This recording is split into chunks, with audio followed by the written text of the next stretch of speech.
All right, we'll start our little video now. Welcome to Films in Black and White, everybody.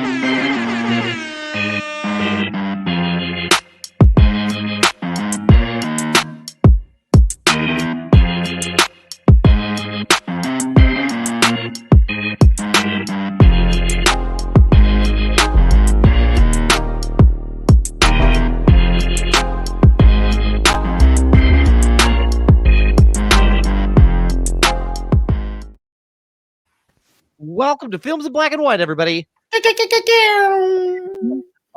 Feeling.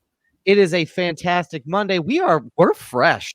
Oh, yes. Relaxed. Yeah. We've had a week to sleep and to just kind of kick it and get some of that patriotic energy out, whatever that might look like. God only knows what that looks like. Yeah, but we are thrilled to be back with you. It rides a Ford, I can tell you that much.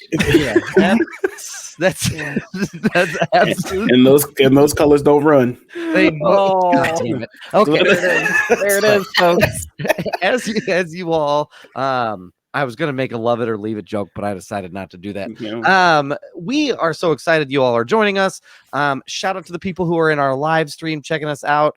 We came back from break and we brought somebody with us. No. You know her, you love her. Brian, why don't you introduce our guest for our people here? Folks, it is my genuine pleasure to introduce our guest, Stephanie Williams, who has written for Marvel and is a writer for DC as well. Stephanie Williams, welcome back to the podcast. We're so happy you're here. You know, I am so happy to be here. I think I had one or two puffs more than I should have had. So I was like, let me get relaxed and ready to talk about the Blackest Widow ever seen. Oh, wow. I'm just so happy to be here. Honestly, I believe there's some magic in those extra puffs, to be honest, because okay, well, it might get me in trouble though. So trouble is our middle name. You know, that's all right. We're fine with trouble. The beauty of this format is we deal in trouble, and that's totally fine. So, but we are super excited. You all are joining us. James Bond line. We deal in trouble. James Bond. We deal in trouble. I mean, I've got the bald head. All I need is an eye patch, and I got this down. You're pretty close. No. But we're the two black henchmen, so do you die first? I die first. Who's out? No. It's not me. They always stand outside the room. And which one of us is the diversity initiative? Because I feel like... I mean, I don't know. I mean... It might be you, because I don't know how I got here, because it should be a white woman in my spot if they was really doing diversity initiative. Now you might be the diversity initiative then, because if it's usually a white woman. It's a double? Okay. There it is. Double cookies for this. Make sure it was... Here first...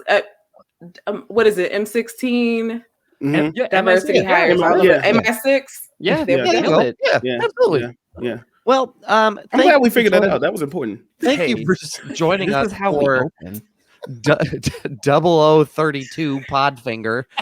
That's where we're at on this end. As our guest mentioned, we are super excited because we are going to be talking about a movie that has been blowing up and that we have waited patiently for how long, Brian, have we waited for this movie? This was supposed to come out in May of 2020, if I'm doing this right. We have waited over a year for this particular movie to come out. And ladies and gentlemen, we're here to talk about Black Widow. And we are here to get into it. So just really quickly, I want to go around the table here and just talk about how we consumed this, because I think it's important to note for context, and then also for the biggest headline, which is that not just the movie itself, but what it's been doing at the box office. So Stephanie, did you go to a theater for this movie, or did you stream it from home? So I braved and went to the theater. I went to the hood one because I knew that nobody was waking up that damn early on that side of town to see Black Widow. Safe and smart. Yeah. Safe and smart. And I had a really great time. And then I also watched it at home. Okay. Double. Okay, she did her homework. Was the hood spot also a center? Like, was it a center bistro where they serve food there? They kind of they're trying to transition into that. They were before COVID happened, so it's, you know, you might get some steak on your nachos, but it's still coming from the bag. Got it. Okay. Yeah. Got it. Yeah. Reminds me of home. Yeah. No place like home. Well, Doug and Marcus, you saw this together, didn't you? We saw it together in a theater. Okay. And before we get into all of this, I just have a quick question. And I want a straw poll. And for people watching, movie theater hot dogs, do you eat them or do you not? Because as an individual, there's something about that movie theater hot dog. Excuse me, white man. There's no need to throw me underneath the bus. Y'all and rolling food. I go into a quick trip to get just get something to drink, and it's like 5 white people lined up in front of the rolling food part. Now, quick trip, the food is I've had. I'm not gonna lie, I've had something from the rolling track. Like I just. Let me me. know. Just it was me. Oh, you too? It was me. It was me. Oh, I grabbed the hot dog. I didn't touch the hot dog. Here's what happened. Now they're gonna take away Black History. Here's and we even only had a month. this is, you know what? This is why Black women should not speak up for Black men. You see how you just did me? I did all that. I didn't want to interrupt. I dragged the Black Doug for woman. nothing. I know. I dragged him for nothing. Damn. Here's what happened. I don't feel right with this man judging me. I did not judge anybody. I'm just asking. Let me tell you what he said. So here's what happened. Me and Doug were hanging out at this event in the city, right? And we were out on Thursday, and I was telling Doug how I wanted this hot dog that they were selling, right? I thought the hot dog was free. Okay, so I walked up and they said $4 for a hot dog. So ever since then, I had my mind on a hot dog. Call me a glizzy king, call me whatever hell you want to call me, whatever it is, I'll take that. So then when we get to the movie, we had a couple we went to, while we waited for the movies, had a couple beers. You know what I'm saying? We went next door. It was a restaurant connected. Had a couple beers. He's teaching me about IPAs and stuff like that and all that kind of stuff. Came back inside and I was like, you know what? A cultural lesson. Yeah. That's the only culture we have to impart is the IPA. To be fair, I mean, honestly too soon after Jewish. The message I get is white people, define your culture and own your people. We can tell you what the difference is between a New England IPA is and a West Coast IPA. I can break that shit down. I didn't know. My black ass didn't know what an IPA was. And honestly, I picked a random one. I was like, he was like the IRS. Yeah, I was like, these letters are a little bit too close together. I don't know if I feel comfortable with them. Yeah, but anyway, I bought the hot dog, and guess what? This man, who's supposed to be my friend, my closest and dearest friend, close like family. This man, as soon as I bought the hot dog, said, "Well, I'm not responsible if you get food poisoning." Who says I'm just saying, you made the choice. It's not on me if you get food poisoning or not. You chose violence, and that's okay. Yeah, okay. I did, and I'm comfortable with that. I knew if what y'all I eat movie theater hot dogs, people that's watching, y'all put in the comments that y'all drop a hot dog in the comments. Yeah, please. If I don't see no hot dogs, y'all gonna break my heart. I'm not ready for that. I'm also they gonna be like, what the hell is this podcast about? Need to Google, just don't take a picture of a hot dog. Find one on the internet. Yeah. But anyway, Brian, you also saw this in a theater, correct? I'm trying to get back on track. I did. I'm trying to reel it in. I'm really right now. fed up that you just told that story. I am sick. Well, I'm sorry. Okay. You told it. I just asked if people ate movie theater hot dogs. That's any guilt or shame you feel is not my fault. That's true. Somebody commented on Twitter they get popcorn. So I had popcorn. I'm happy to interject that. I had popcorn. My wife and I saw this. This is the first movie that we both saw in a theater together in like 18 months. Nice. So this was like a kind of a big deal for us. So we splurged.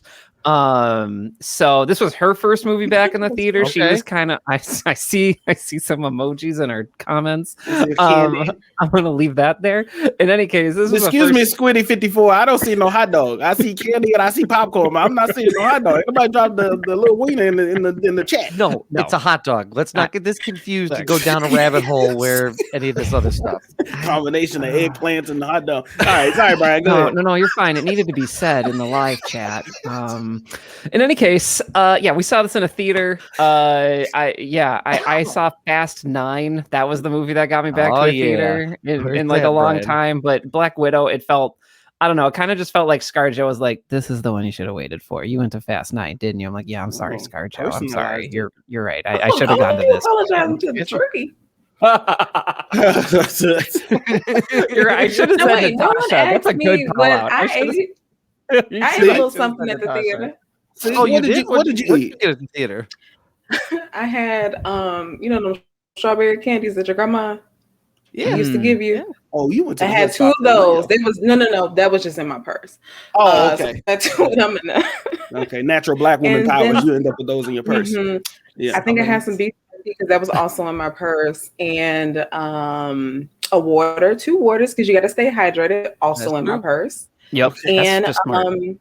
some M&Ms and some Garrett's popcorn. Okay. Was this Fantastic. also in your purse? I was going to ask, was it all from your All purse? of it From your in my purse? purse. Okay, that's how I know what the vibes were when she went to go see that movie. Okay, that's my kind of movie. That's where you used to sneak in full hamburgers and stuff in your grandmama purse. And see, my grandmother, one time we went to see a movie. She had the stuff from Burger King. She wrapped it in a blanket and held it like a baby, and went and bought the ticket and walked inside and had all of my food. Walked inside, Brian. I lied to you not. She walked and had that thing wrapped up like and we did the little bop too. You know how you do a little bop when you want the little baby to be quiet like that? She walked in there, did a little bop, and we walked right in that movie. Like, I don't know what's happening here. Like when I went to the movies with my parents and my mom was like, well, Brian, we are not paying full price for popcorn. We could have paid full price for popcorn. Let me be very clear.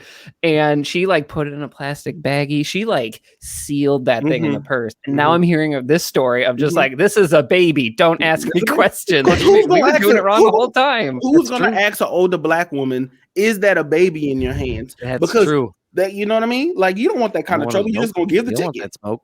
Just let it go. I mean, not for my minimum wage job. I'm not getting yelled at for asking an inappropriate question.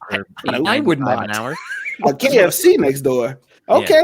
Yeah. 2054 with the KFC next door. That's a bunch better choice. Well, that's a good. Yeah. I feel like you're committed. Like you better enjoy that movie if you're bringing that in. Marcus and I went back to the theater for Tenet, but that was back in December, and of regrets. Terrible decision. That's up there. That is, yeah. Well, now let's get this back from the. You got to see Christopher Nolan for that. Like, I'm sorry. Like, honestly, you all have to. Like, when everything are you making your list to like either? So I have a list. I have like 3 lists. One for the race war. Oh, if that breaks out. Yep. That's important. Yep. If we have Battle of the Genders, I have a list for that. Okay. Just in general apocalypse list. So like maybe if they might be alive, I make it to the West Coast, then we'll see what's happening. Sure. And then my 4th list is if aliens come. Okay. Oh. Okay. And that one is me. That's me siding with them and then telling them who to pull up on. Okay. Wow. So you're just the immediate defector. Yeah. Okay. I got to process that. Absolutely. Okay. Yeah. All right. Yeah. I'll think about that. Yeah. Okay. I mean, aliens, the first time you see them, I'm not messing with that. So I'm probably with you there. Zia. I like that. I like that a lot. Subway snacks and watching the Kings of Comedy at the Dollar Theater. That's a vibe. Okay. You know what's happening when you start making more money, right? Yeah. When you advance in your life and you do more, but you start missing those moments where you used to just go to the worst spots ever to watch a movie, like the movie theater with the mildew smell. But you don't say nothing about it because you don't get to go to the movies like that all the time. You know what I mean? Like this is what makes you love movies, and I think that's really dope. Yeah. Also, I appreciate your list, Steph, because the race war one, I have that same one. You gotta have that. That's gotta be on there. When it breaks out and they say, Marcus, you get 5 like your MySpace top 5 white people to say. Oh, there's like lifeboats. Okay. Oh yeah, for sure. There's like a web. Doug and Brian are in there. Oh, that's great. I got a couple other people. I might say Ryan Reynolds. I kind of like him. He cool. I don't know. Because the plantation thing, I just some about that. I don't, because I feel like in the Reconstruction period, when we are like building the country back up, he might be on some bullshit. So I don't know. He might be. Okay, I'll put him. Doug and Brian for sure. Y'all 2 are my top 5. That's fair. Well, we don't need to know the whole list. I don't want you guys to give it away, and then no. I want this to feel like probably like these other folks won the Academy Awards. To be honest with you. Yep, there it is. I promise we'll talk about Black Widow. See how I derailed, y'all? No. This is healthy. This is fine. We haven't been able to go to a theater. Like we haven't been able to talk about this. Good bonding to have. This is good. Where we're at. Yeah. Now, where did y'all sit? Question. I'm just curious. Oh man, no. That's important. Yeah, we sat about what, the third row up on the end? row on the end, and we had this was, so we went to the much nicer theater this time. We went to like the reclining seat one because we wanted to see the big movie in the big theater. Yeah. We were off to the end. Yeah. Okay. Yeah, we sit like mid back, but on the side. And my wife is pregnant, and so like she's like, if I have to get up, like we gotta be at the side. Like we're doing none of this in the middle type stuff. Like we're not doing that. And I'm like, that's fine. That's fine. You see how you try to slide that in there? Yeah. I know. Congratulations. Well, usually, okay. The reason I say this is because usually I want to be in the dead center. I just want to be dead center, and I feel like it's important to like put context in there. So thank you. Club up, you appreciate it. So I understand. Yeah. But what about you, Steph? Where'd you sit? No, wait a minute. Nobody's. We just gonna sneak right past that. Nobody heard that. No, I heard it, and it's now in my vocabulary. I didn't hear it. I didn't hear it. I was busy talking about seating. There are phrases that exist that I typically not on purpose. I just don't say or equate with like Brian and Doug. But he did shoot the club up, and I think absolutely did. You know what? Props to you, Brian. Yeah, absolutely. Good job, Brian. Let the clip go. Yeah, you go ahead, Brian, and you put all that together in your head, and you come back to us when you're ready. Have you never heard that before, Brian? I have never heard that before.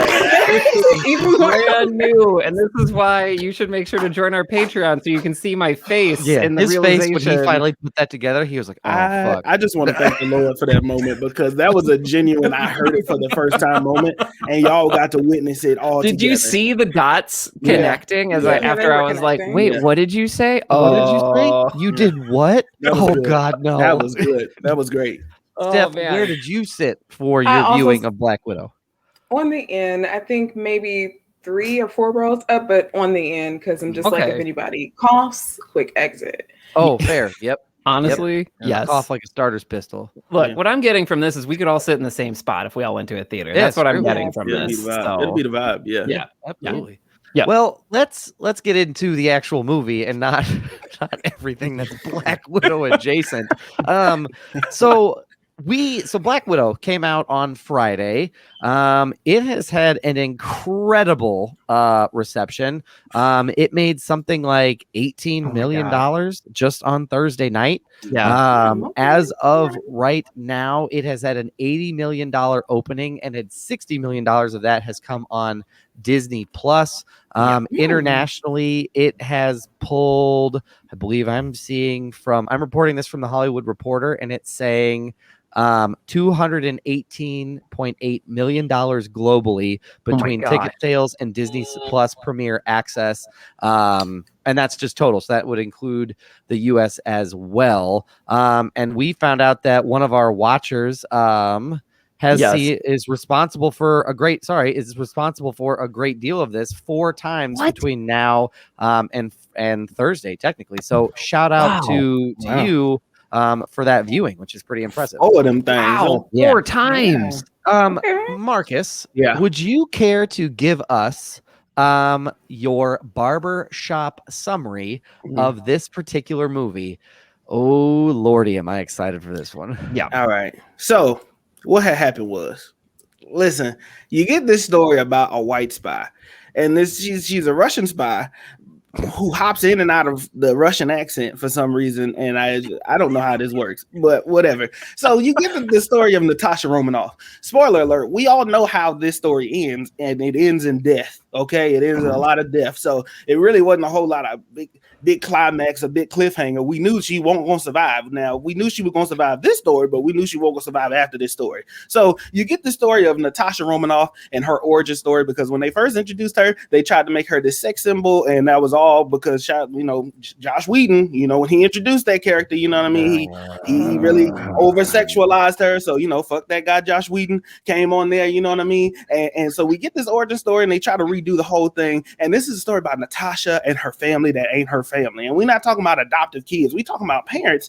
that take in kids and then to just give them away, and they are secret spies, and they are all Russian spies and whatnot like that. And so there's a story of this family and how they kind of came together, and then they escape from this place, and then they come back to this place, and then they go back to Cuba. But I thought it was gonna go to Russia, but they're in Cuba speaking Russian. And then like they go and they take the 2 little girls and they sell the 2 little girls to this spy program, which is called the Black Widow program or the Red Room. They take them to a red room where they do photography and stuff like that. So like they take them to this red room and they turn them into the super spies, and that's how we get Natasha, who's an Avenger, and she went on and left her family behind. She didn't really talk to her family and peeped them like that. And then the little sister is like the super spy, but then she gets hit with this Johnson & Johnson vaccine in the face, and the vaccine really opens up her 3rd chakra, and that reveals who she really is, and she's no longer under the control of the Red Room and producing photography photos for the Red Room, right? But then Natasha's story is like she killed somebody, this kid, and she got this burden on her, and she trying to reconnect her family, so she got to break out everybody, and then she got to break out Hellboy, and then she got to break out the lady from Mummy. Oh my and then she God. No, not Hellboy. well, you know, that's what it is. That's his decision. You know not what? mine. I mean, I'm just the best. Don't shoot the messenger. I'm just telling you what he was in. He did that No, to it's himself. fair. It's fair. Yeah. So then they go, and the whole movie revolves around her finding and really completing this story and seeing where Natasha was in the moments between Infinity War and Endgame and all that good stuff like that. So there you go. You know, that's pretty good, to be honest with you. I'm really impressed. You did it again, basically, is where it's at. Anything that you all would, from the synopsis, that you feel like Marcus left out? Not really. Yeah, it was the Johnson and Johnson. That was the Johnson and Johnson. I know it because I got it. It was just once. Yeah, and it was a red. I seen that. I seen it. I would have bought if you like walked up to me because I was waiting on my son to finish with his haircut and said, you know, sister, I got some, you know, I'm selling some DVDs. Do you want to buy any? And I was like, well, no, you know, tell me what it is that you're selling. Like, what do you have?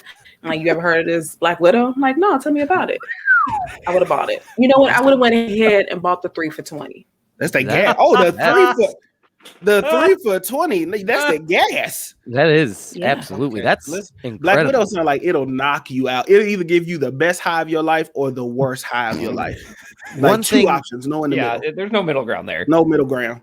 The one thing, Marcus, one of our viewers has mentioned that maybe you left out is that we do get a shot of Clint and Nat's hideout that was referenced, because the big thing is that they do go to Budapest or Budapest, depending on who you are and what part of the world you're from. They definitely have sex in that. I have notes on that for later. Okay. Yeah, fantastic. They was getting a freak on in that air bit. That's true. That's very, very true. Tic-tac-toe and then tic-tac-toe each other.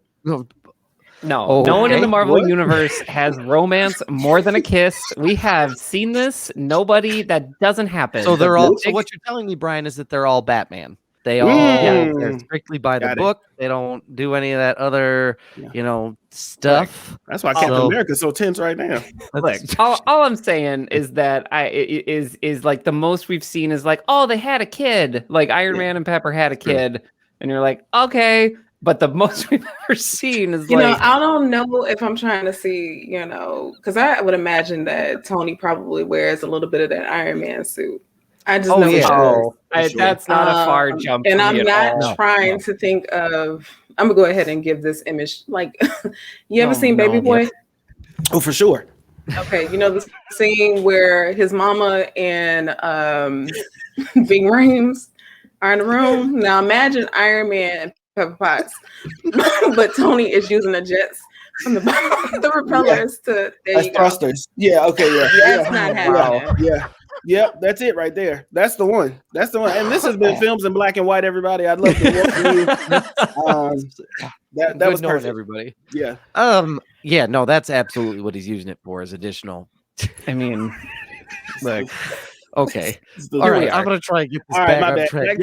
You have your work cut out for you tonight. It's like our usual MC overtime today to really get this going. Give this man a shield. Yep. So, what did you all tried so hard? This man a shield. I can tell you who not shooting the club up.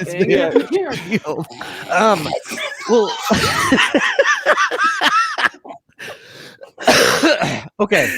All right. In order to get ourselves back on track, let's start off with the things about this movie that we all liked. And so that's a great place to start. So, Stephanie, what are some things maybe that you liked about this movie overall? Yeah. So I love that it was white women's business that stayed white women's business. I appreciated that. We didn't involve any extra people of color for no damn reason. Let's see. Fair.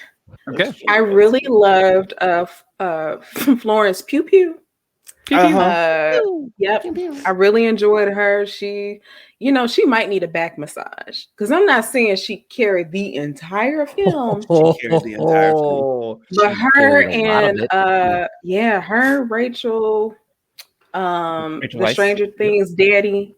David Harbour. Because Scarlett, they really kind of had to drag her along. So, I'm gonna wait my turn. But you preaching right now. Go ahead.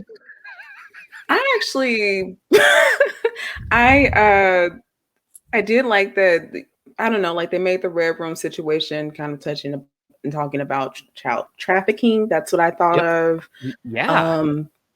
And like Taskmaster, I was okay.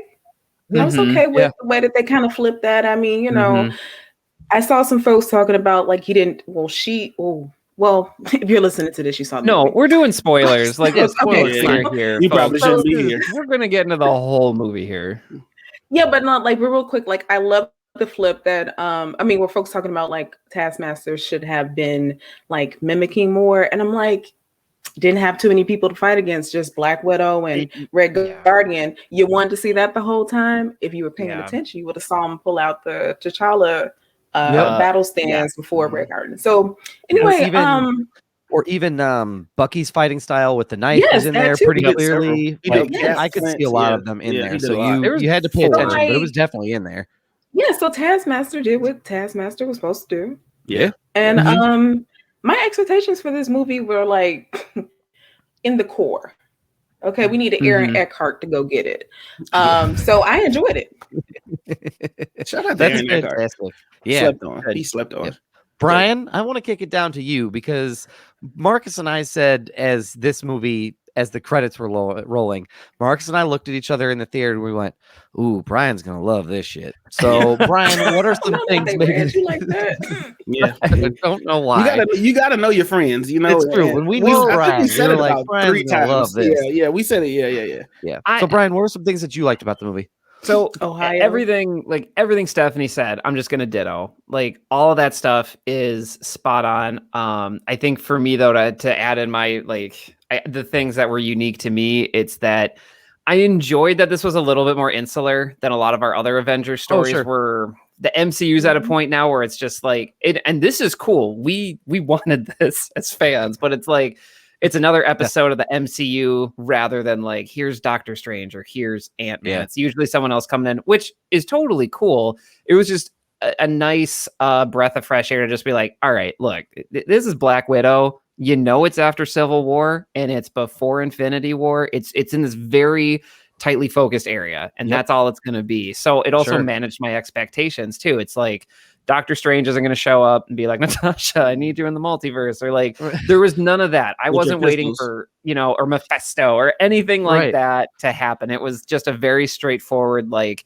yo, Natasha's on the run and she doesn't know what to do. And I want to see her deal with that because she's only been in a supporting role. So it was just nice. It was just nice to let that character breathe for a little bit. Florence Pugh, where to even start? I mean, like she was wonderful, and we'll talk more about her, I'm sure. But I liked the story. It was insular, and it met my expectations. They understood the assignment, so I enjoyed it. Yeah, absolutely. Yeah. Marcus, things that you enjoyed that are maybe either different or just things you'd like to boost? I think that the fight sequences, were really good.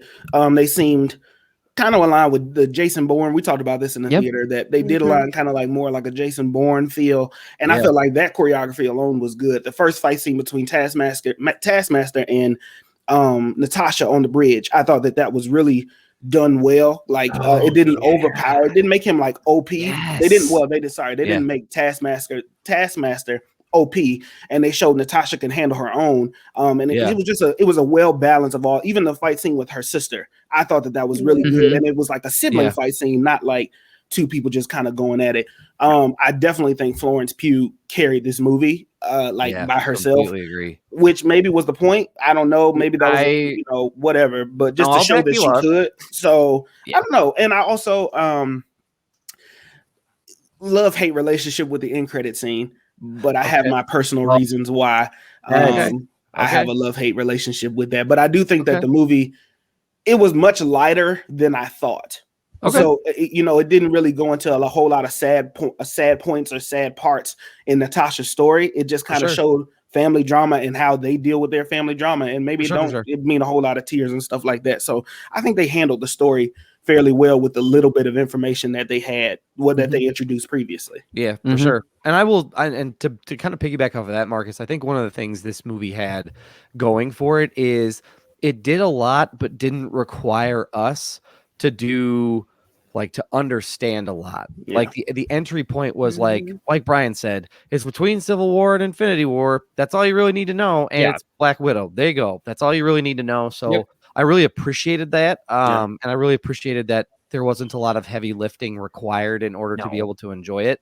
I also want to piggyback off of the fight scenes. I appreciated the rawness that we got to see, because I think we always knew that Black Widow had a lot more possible. Like, we always knew that she could go there, think a little bit more, especially with what we saw in Iron Man 2. But there was just, she always felt like she was in the background for the rest of it. So I do appreciate the fact that we got to put her front and center, which was really, really awesome. There is one moment for me that stands out as the genius of this particular movie. Oh my gosh. What is that? Red Guardian had some tattoos, and there's one tattoo. No, let me tell. Can I tell the story of you go? Let me right give the commentary. So we're in the theater, and they're introducing the Red Guardian in the prison scene, right? And he's arm wrestling everybody. Yeah, he is. All Doug sees, and I can hear him because it's it's that movie theater whisper, or there's a movie theater whisper and a club whisper, where you got to be at the right frequency to be able to hear it, right? So Doug is saying, "Oh my God, does that say Karl?"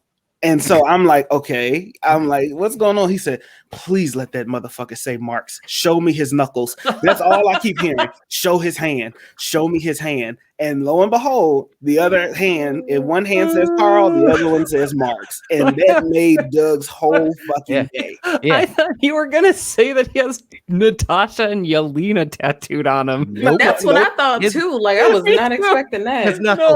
His knuckles say Karl Marx. And they were like, is anybody going to notice it? And some fucking production assistant was like, no one's going to notice. Why is it important? And David Harbour said, because I want it and it's important to me. And I am so glad they included that shit in there, because to make it just fit in line with his character. Like, I think David Harbour, as much as Florence Pugh did an awesome job, and I think the problem is that David Harbour gave so much to the role, and I think he played Red Guardian really well. I just think some of his lines were so good. He was written off like like a slobby, like a slobby. He was like Homer. Yes, he was. That was great. Perfect. That was a perfect 100%. Yeah. And it was shown in. So one of our Twitter watchers said that was shown in a behind the scenes photo, and I'm actually really glad that I did not see that photo, because the thrill of being able to be like in the middle of a theater, like, show me his fucking hand. I need to see. I need to see that hand. Was just something that I really, really enjoyed. So it was those type of things, those little things of they can invest in something like Red Guardian and not feel like now Red Guardian has to have his own origin story. They can kind of set him there, and if they want to bring him back, they can. If they don't, no big deal. And I appreciate that flexibility and not being rigid to the MCU structure, if that makes sense. And I just want to jump in. I don't know how many anime watchers we have, but this felt like to me, and I don't know how many people have watched Ava Neon Evangelion. Wait, what? So hang on, Ava Evangelion, that anime, they had their whole run. There's the Avon ladies had a show. Yeah, it did. slinging makeup in the anime, fast super anime. Like I know, Neon Genesis. Okay. But basically, there's like some animes and there's others, and I can't remember their names or mispronounce them correctly, and I apologize. But like the point is so don't be embarrassed. I was calling Krakoa Krakow for like a whole year, like a real. And they don't even sell that, so don't. Yeah. I do want to see an Avon lady anime. Yeah. Eva. Oh my gosh. Honestly, they quick as hell. They at your door and then they at the next door. But like they do things regularly where it's like, well, we had the whole series, but like, oh, you all really like this one character? Okay, well, here's a really quick story, and you know where it's gonna end and stop. And that's just kind of what it felt like. That this really quick, like anime style, just like. We're done and that's it. It's just this one slice, but everything has to reset at the end of the movie, which it ended up enjoying. Like this is like the first time I've really enjoyed retroactive continuity, and like I'm a Star Wars fan. Like I need to like put this in context. Like this is how you do retroactive continuity because it was enjoyable, but it wasn't predictable. Like if that makes any sense. That makes sense. I enjoyed. Although they didn't have like a lot of roles in the Red Room, I enjoyed seeing the black women. If I'm just being very, very specific, right? Sure. Because there was sometimes you would see a silhouette in the Red Room, and that was clearly an afro. And I was like, oh shit! Like they did not bring them. It was good to know that they were inclusive to all hairstyles in this Russian Red Room. Right. I don't know if that's realistic. I don't think that it is. But also to your point. I am not mad that they made the Red Room the UN, like all like just hands across the world. Yeah. I'm not mad at that at all. Sure. But it was just really funny to me because I felt like they kept trying to like show us like you got someone who is, Asian, maybe Southeast Asian, we don't know. We have a variety of Negroes. We have some light ones, some dark ones, an assortment, like a box of chocolates without any prejudice. And then like, but I see your point. Even different kinds of white women too. Yeah, right. Yeah, and Drake also got better. A little spicy from spicy to regular. Spicy to regular white women. That's very true. All right, 100%. I have a question, and it's unrelated. Is an afro an effective spy hairstyle? Probably not. Hell no. Probably not. That's where my brain went. I mean, like if you're trying to crouch, blend in. No, you're not going to blend in. Well, it depends on where you're at. That's true. Now, a party is being thrown in Wakanda, you might be fine. Or very true. Well, that's probably the only that's Wakanda. Yeah, that's exists in Marvel, but just scrubs at nighttime. But if you're trying to like creep low in the woods, what if your hair gets caught on some? It's just not. What you're gonna have is some straight back braids. You're gonna have wig braids. You know what Melina had when they went to the pig farm? She had her sew-in braids ready. Yep, that's what you want to have. Got it. Yeah. Got it. Okay. The tactical braids in this movie was off the charts. Like you didn't go anywhere unless you were braided. No, I respect. I get it. You don't want it. You don't want it in. I get it. It's just Marvel really is trying to, I don't know this personally, but this is how I feel. I'm kind of like God bless their heart because they really are trying to show we are going to do better in our diversity efforts, and they are going to push it. I'm like the storyline does. Look who is the leader of this Black Widow program. Right. This is a Russian man who sacrificed his daughter. I don't think he would give a damn and be like, no, let them keep their hairstyle. Like, you know what I mean? Like, I don't think, and every shot, it did feel like they were showing like, look at that black woman with a gun. You see her right there? You see that? Yes. This one has curly hair. This one has a regular fro. This one has an uptown fade. And he's like, we did that. It's like, I don't know if this is realistic here. The whole time, I'm just like this. I'm like, sure, but like, no. It's the Red Room. If they are taking it as horrifically far because Josh Whedon had to do this, where they are pretty much like removing the uterus and reproductive organs of these women. Let's talk about that moment. Fuck, what they allow you to keep your fro, huh? They all include. They're not all inclusive with the reproductive organs, but they're all inclusive with the hair. Yeah, thank you. Your How body, did my that- choice, but that hair, that's got to stay. That's on you. What? That's all you. Yeah. That's all you.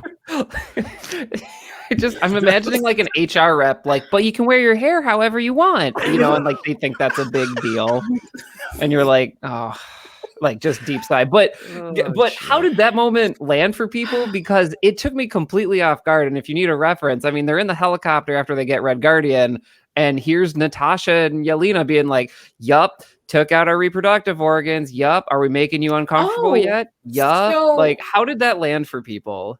I actually did like the way that was the deliverance from Florence Pugh, because one, fucking Josh Whedon, but I'm happy that we got that instead of a gross flashback, because they very well could have done that. That's true. So her talking about in a very matter of fact, satirical, straightforward way, I didn't have a problem with, because like, well, what the fuck do you think happened? Like, where's the like? Right. we live in a world where a woman can only be successful. Society. I want to avoid that, but I'll take it. if she's either like a mom or like that's her career, or she's successful in the other thing, like they can never have kids and be successful. Right. So like they would remove their reproductive organs. Like what? Like, what do you mean you don't know? Like, what are you saying? Yeah. Like, there's little Black Widow baby showers. Like, have you ever been to a Black Widow baby shower? No. So what the fuck are you talking about? No, Yeah. I have not been to sorry. one. See, I thought that was good. Go ahead, Yeah. Marcus. well, for me, I did not like it, and so Really? I don't want to lean too far into. I don't know if people know this. I did not like this movie, so I'm just Okay, gonna go ahead and talk come out about and it. say I could've it. And was it that obvious? I try to keep a straight face. I do well. No, let's talk about it. Here's one, and one of the reasons I did not care for this movie, it's like you making a nice pot of spaghetti, right? And you keep tasting that spaghetti, and it's like, it's missing something. It's like I'm right on the verge, and it's like I'm missing something, and then you just say, you know what, fuck it, and throw the whole pot of spaghetti out. Like I never got. So for me, I just felt like unsatisfied. I was like, well, what the hell? And so, but for that scene in particular, Brian, they did this several times in the movie in my eyes, right? They did this thing where they introduced this very serious topic. They talk about all the women that are out there that get left behind. They talk about all of the, taking out the reproductive system that we got a glimpse of in that was an Age of Ultron. We got a glimpse in her flashback of that process and kind of what that looked like in her nightmare.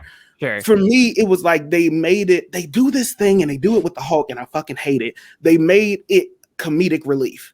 And it was like, I felt like that was something that you could have touched on and made it a better topic. Like, yes, you're hinting at it, but you put Karl Marx on this man's knuckles, right? For people to see that in a Disney movie. Like, although everybody may not know what that means, I felt like it was missing. You missed a moment where the dad was like, I did it for the best of you. I did it for the best of you. And she's like, do you know what they did to me though? Like that is a serious moment. And as the guy, he was kind of like, okay, you don't have to do all that. Like that was male privilege in my eyes to be like, could just wave it off and be like, whatever. Fair. So that was one moment. And then the other one, they were having this conversation about all the women that got left behind and stuff like that. And these were serious topics, things that are actually happening in the world. And they just kind of like just walked right over it for the sake of to finish the plot line. And I know you can't solve the world in the span of an hour and a half, 2 hour movie, but that's just kind of where I was. That's fair. Other thoughts? I mean, and I feel like this movie had it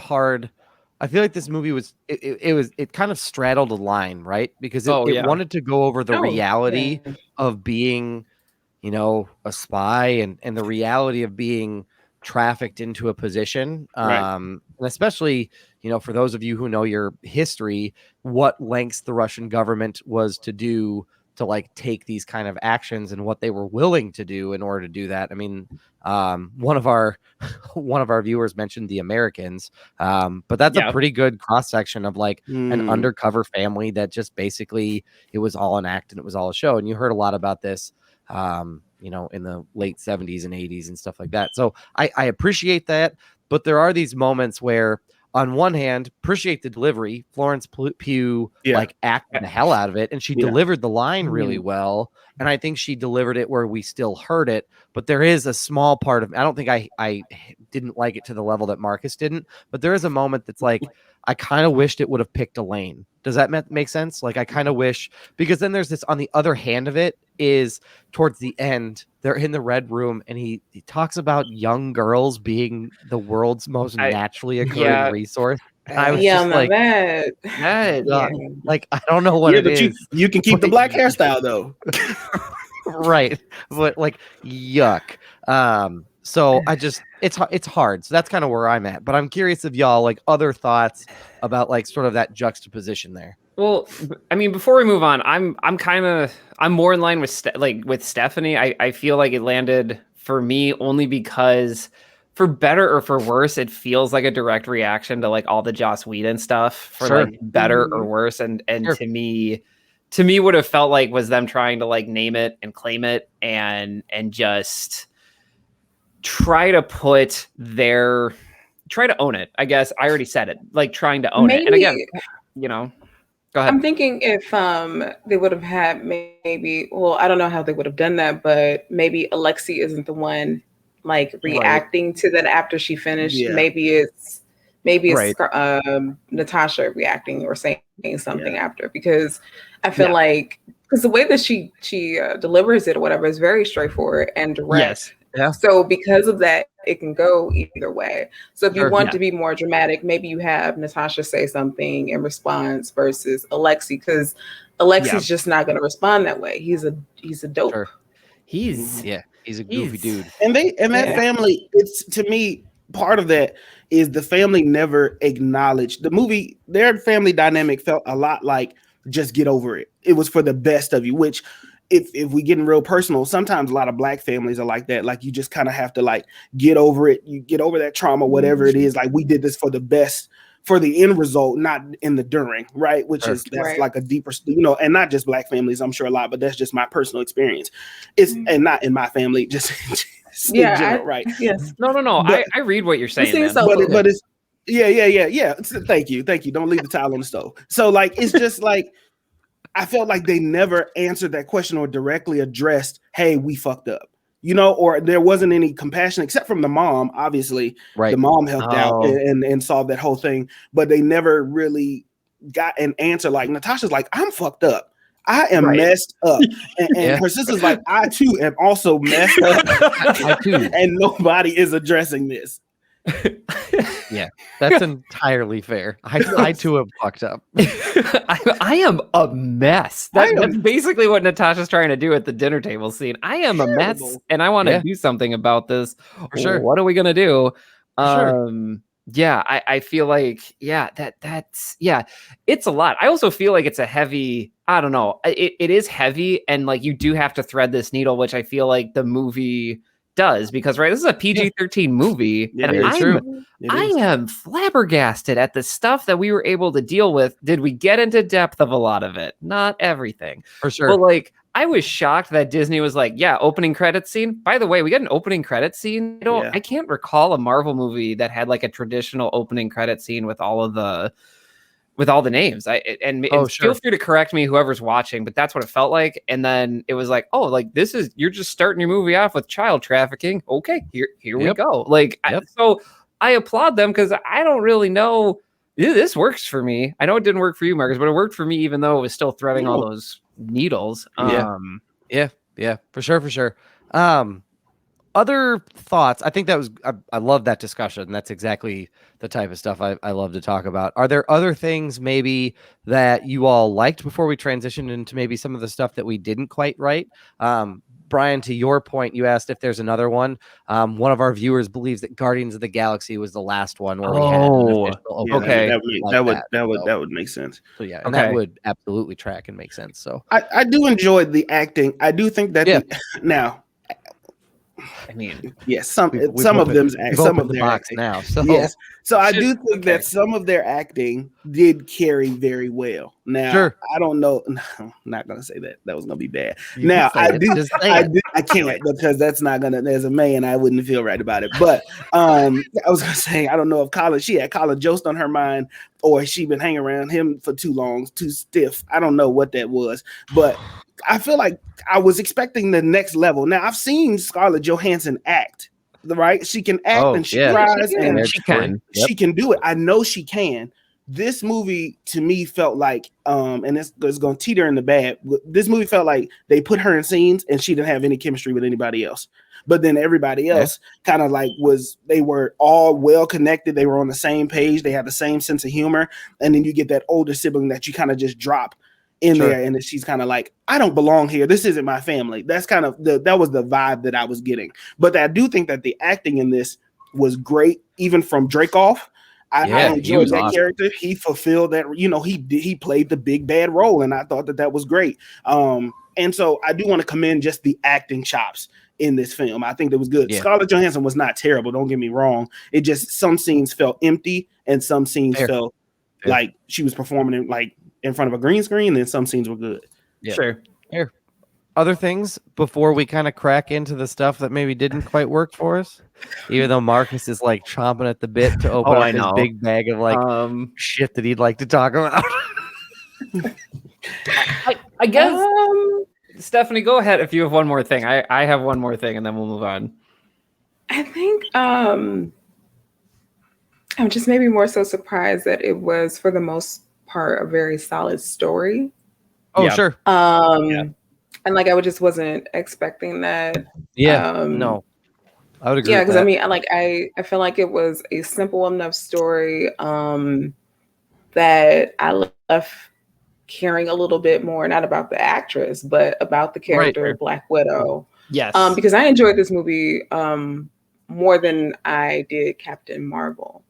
And I bring the point up of them leaving white women's business to white women. Like it was just them trying to figure their shit out, and not like this character, their growth or whatever coming at the expense of a character of color, which has been a lot of Marvel stuff. Yeah, their MO. Tony the Roadie. Yeah. Yep. Yes. Mm-hmm. Yes. Yep. So, again, low expectations. So. Inedible. That's probably why I had, Black Widow will get another play in this house. Absolutely. It did do a lot better than my initial expectation. When I first seen the trailer, Doug and I were both like, hey, we don't have any interest in this. I think we told this to Brian.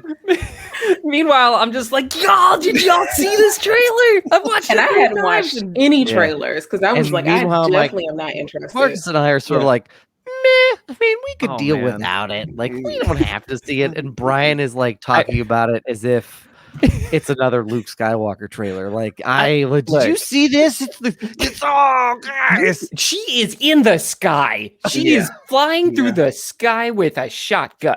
I was just, I don't know. It worked. I don't know. I guess the last thing I'll say here is that like the acting, like I feel like this is like, if you're making your dream team and you can make this movie, I get it. Like I get why you put all these high caliber people in here, and like it makes everybody look good. A high tide lifts all boats, right? And I guess the last part of it is I feel like I did not see that coming. That was deep as hell.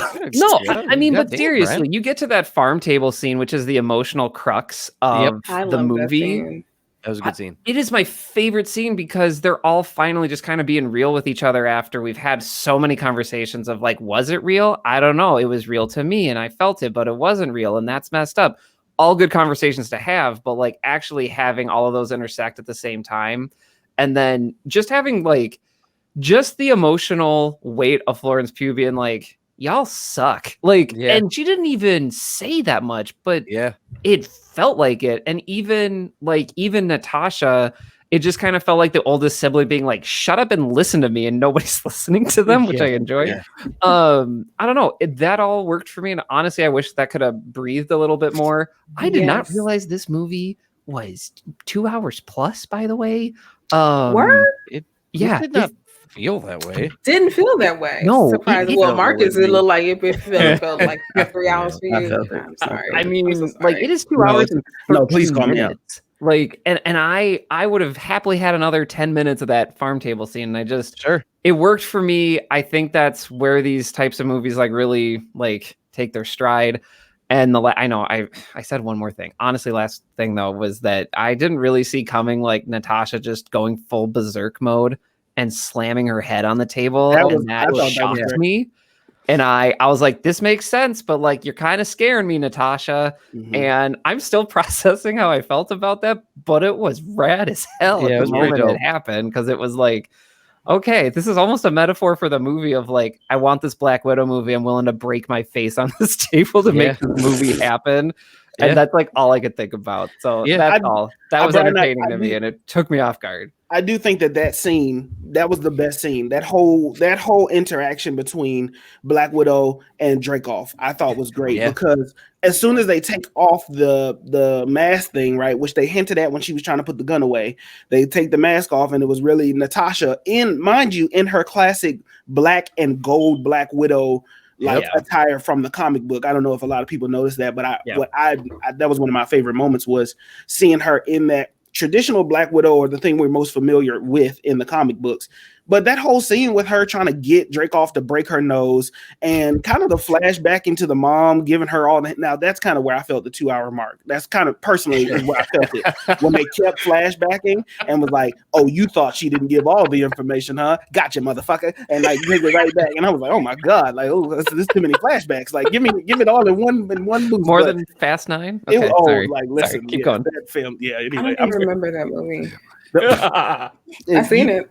It's nothing important to remember. Family. That's the goal there. thing But is I to did take like it. that scene when she had to break her nose and she couldn't hit him. I enjoyed that. That was good acting from Scarlett Johansson. That was one of the better moments. Yeah. And here's what I'll say. I think the other thing is I think there's two pieces I want to boost. One, the scene that Brian, that you were talking about with they're all around the dining room table. Yeah. I think if they don't make the point with the pig suffocating before they have this deep talk, I don't think that scene lands as much. Yeah. Because I think they needed that moment to essentially say, this is how far they're willing to go. And essentially Natasha going like, y'all don't think this is like fucked up, like what they're doing?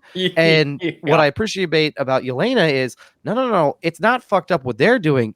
This here is what's fucked up. And this is worse. Right. That's fine. Like, that's the fucking world, but we gotta be solid because this is a nightmare. Yeah. So like I appreciate that point. Good way to view that scene. I was also going to say that it doesn't land if they don't abruptly cut the dinner scene in the beginning, because this dinner is a continuation. Oh, for sure. Kind of like a continuation of that. I just thought that was kind of, some cute writing going on, because we get like what that dinner scene would have been, but just 21 years later. Oh, for sure.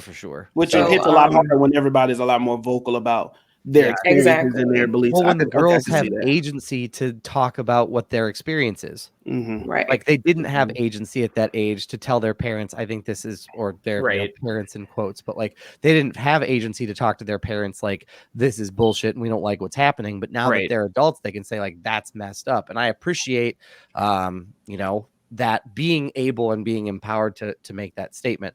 The second thing that I'll say is I really appreciate the juxtaposition of Natasha and Dreykov and how they were being treated, because I think once you talk about like vulnerability and like identity and what typically is a male character, like I mean you could see that moment where she slams her head on the table is cut out of like a Stallone movie from the 80s. Pick one. I'm sure it's fucking in there. That's a great comparison. Where she slams it on the table.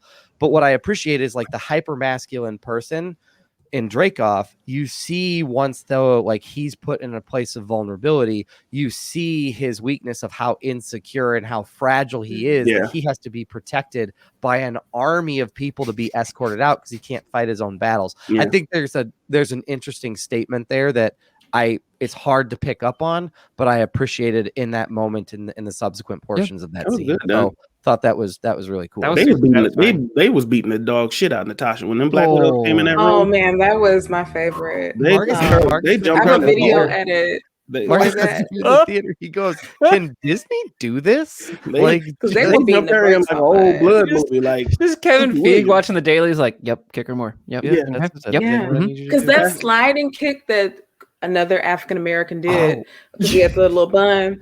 That sliding kick she did to like kick Natasha in the face. I just, oof. That was brutal. Yeah, that was very She brutal. was I holding think her. I physically reacted to that in the theater. I do remember that. And You I was could like, feel those hits. Oh, That is one thing absolutely. that I did do a lot in this movie for somebody who didn't enjoy it. But I did do a lot of wincing in this movie. I was like, oh, oh my God. Like that's good. Yeah. I'm like, that's how you know you have a good fight sequence. And I don't think I've seen Disney with a fight sequence like that, because Iron Fist was the last thing you could do, like, and go hand to hand combat. Maybe Winter Soldier. Maybe. Winter Soldier's fight sequence. That's probably that's a good the catch. last. Yeah, actually, yeah. That was really good. That was really good. But this one just made me do like, ooh, that's gotta hurt. I mean, she had her in a full Nelson, and they were just kicking her. I'm like, oh my God. Yeah, that I was. mean, even before that, the fight in the apartment between her, like that. Beautiful. That was rough. Intense. Yeah, that was intense. So that was a great job on that. Like whoever Very did choreography here, too. like shout out to you. I'm sure it's in the credits, but like For sure. it was it was great. The one thing I do want to transition us over is to the things that maybe didn't work, or the stuff maybe that we didn't quite like, or the stuff that just didn't quite land for us. Yeah. Marcus, you have already gone first, so I'm going to kick it over to Stephanie to start us off on maybe some of the things that didn't quite work. So, Steph, what do you have in your list of things that maybe didn't quite land for you? Ooh, If you need like not me not having nothing really. I mean, I think I kind of touched on some of the. Yeah, for sure. That's but the totally negative fine. that I have is really more like nitpicky. Sure. Type of stuff that didn't have anything to really do with the plot. okay. Wow. I'm sorry, y'all. Like, I just genuinely, I'm not. And hold on, but wait a second now. Hold pump the brakes. Just because I don't have anything. Well, you know what? I do have something. So they kept bringing up Budapest, because we know that was important, because they kept hitting it at that all the time. Every time Clint and Nat got together, that's all they fucking talked about. So where's my Budapest flashback? Not that I'm trying to see Hawkeye. However, like, y'all been talking about this, so show it. It really made me think of what was it? Not Kevin Durant, but Kevin Garnett in what's the movie with Adam Sandler where he's we talked about that movie up here. Why would you show me something I can't have? And they didn't even show it to me. They just told me about Uncut something. Gems. Uncut Gems. Yes, Uncut Gems. I love that movie, but show us that. Yeah. I kind of agree. I'm kind of tired of the like, but do you remember? And you know, the other thing that pissed me off is kind of ties to the end credit sequence. So I don't want to like get there. Really? Like, yes. This motherfucker tells her sister all the time, hey, guess what? My friend Clint pulled me out of this. Right. Clint, my best friend. We spent like 8 days in this goddamn vent. And some woman in a tight bun goes, yeah, you see that guy? He did it. Okay. And she can't put those things together. You know what? If my brother comes to me and he spends the better part of my life telling me how great John Smith down the street is, he's off the rails, everybody. Like hearing a rumor that John Smith kicked my cat, I'm going to forgive him, because guess what? What I know is probably more than what this one person's telling me. Okay. I'm so happy I didn't stay for those end credits. We love. We did the Marvel walk. Yes, you know what? I have not stayed for an end credit for a Marvel movie since Black Panther. Because I forgot. Yes, because I'm just like, one is going to be on the internet sometime. Two, the theater is usually packed. I'm trying to get out before everybody else does. Very fair. And sometimes it's just bullshit. Like this in the credit scene, because Spider-Man, looking at you. I mean, yes, you know what? I think that's the one that really pissed me off, and I was like, you know what? I'm done with y'all. But to your point, Doug. Yeah, like what? Yeah, like she spent. Like, girl, how do you not? You are a spy. With a capital S. Yes. Why would you not know that? Why would you not put two and two together? And like they didn't characterize her as a fool. So like, girl, come on now. I just don't understand. You're gonna fall for any story. He should have been there. Tells you? All right. Well, since we're here at the end credit scene, I'll go ahead and get my shit. Yeah, just do it, because I'm ready to be the apologist here. So here we go. I Classic feel as Silver if White dynamic. at the end of the movie, my first initial reaction, now I've pulled back from this some, but my first initial reaction was, this is bullshit. Because I felt like they made a whole movie about Nat to set up a Hawkeye series. And that is what pissed me off. Because I was like, we got to the end credit scene. I honestly was one of the people that thought that Natasha was going to whistle back. For however reason, whether it was through the Soul Stone, like a ventriloquist dummy, however it happened, I don't know. But I just thought that she was going to whistle back. Maybe White Ultron came back and was like, he turned into a megaphone. I don't know. Don't ask me no questions. This is just what I thought. You're not alone, Marcus. So I thought that she was going to whistle back because the sequence between her whistling, there was a long point of dead silence, and I was expecting to hear a wee woo, and then motherfucker walk right back out. I was like, oh shit, how did she survive this? Like, oh my god, like that would have made the movie better. But anyway, instead I get this lady who's not this lady. Instead I get she comes in, the Countess, the whatever her name is, Lady Hydra comes in. Elaine. And she is Elaine, yes, well. Elaine, Lady Hydra, they all come in and she tells about Hawkeye. You mean to tell me you set up this whole thing for a Hawkeye series? Like that was what you did here? For the record. Okay. Look, Valentina. Five locks. I don't know if I'm saying your Twitter handle right, but I'm trying 5 locks of. But yes, that Valentina. Yes, Madam Hydra. Maybe we don't know. I disagree with all y'all. Like I love that end credit scene because I had no like this movie. Like let's be real, I enjoyed it. But this movie is Brian, you are a delight. Why? Thank you. It's a pleasure to be here. But like this movie to me felt like, hey, we need to do something with Natasha. Like we gotta do this movie. So it almost felt like a victory lap for like the Black Widow team, whoever that is. But it was just like, this is our movie. And we're gonna do whatever we want, and we're gonna have her walk off into the sunset, have her walk off to a Quinjet, like. And it felt with this guy. We didn't talk about that. She was. We'll definitely talk about that because I feel like I could have handled a lot better. But like this just felt like this love letter to Black Widow to get her all these moments that have like just haven't happened on screen. And so like to me it was like, nah, she is dead. Like I went into this being like she's capital D dead. Like also I also know that like Scarlett Johansson has said things too of just like, I'm handing the baton. I'm done. I don't think I can fit in the suit anymore. She said that on a Fallon interview. And like you don't need to do that, by the way, to be Black Widow. I'd be very okay with that. You don't need to do that. We will get to Thunderbolts. I see you. Yeah. And basically, it worked for me because it's been 5-6 years since the events of Black Widow, then post Snap. And there's a lot that can change in that time. And also, Clint, like, just kind of like lost it and kind of decided to go to, like just around the world killing people just for fun. And so I can make that connection. I didn't think she'd whistle back because it felt very done. And then when Valentina showed up, it worked for me because it just kind of feels like we're getting to this point of like, we kind of see what she's doing. Is she more of a Loki? Is she more of a Thanos type villain? Is it something that we're not ready for? But it worked for me. I guess going into this movie, it just really felt like this is it. Like if you want your Black Widow, this is it for you. And then we're moving on with at least this actress is what I'll say. Well, Brian, here's what I will say. I'm not saying Clint isn't innocent. I mean, Thanos snapped his family and he decides I'm going to take it out on the Japanese. That doesn't make any fucking sense whatsoever. White privilege and bow and arrows got away with murder. Literal murder. Oh, when the people came back, they were just like, man, it's extra clean on these streets. I don't know what it is. I know, like people, cousins and shit missing, like, right? Because of Clint Martin. This is fine.